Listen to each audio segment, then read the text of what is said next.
In a survey, the ratio of the number of people who preferred tea to those who preferred coffee was 9 to 5.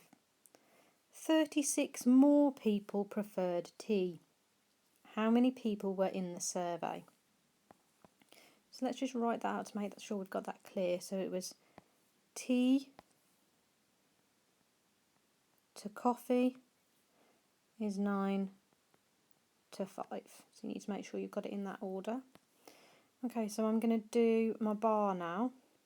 So we've got tea and coffee. And we've got 9 of the exact same boxes for tea.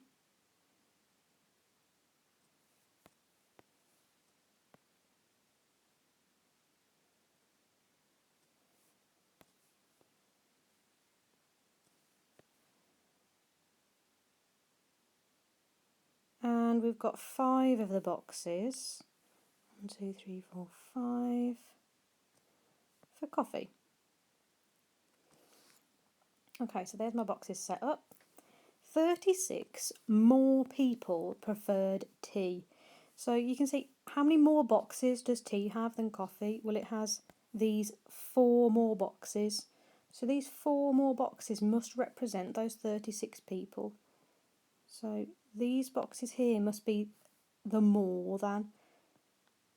So 36 more people preferred tea to coffee. So if I wanted to figure out what goes into each box, well, I know that these 4 boxes is 36. So 36 divided by 4 is 9. So in each box there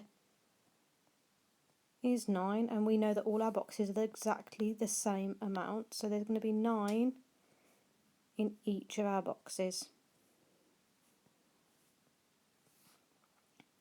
So that means that the total for tea is 9, 18, 27, 36, 45, 54, 63, 72, 81.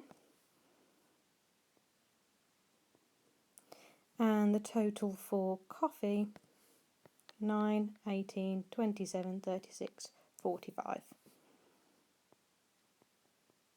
The question asks for how many people in total, so I need to add those together. 1 add 5 is 6, 8 add 4 is 12. So in total there were 126 people in the survey.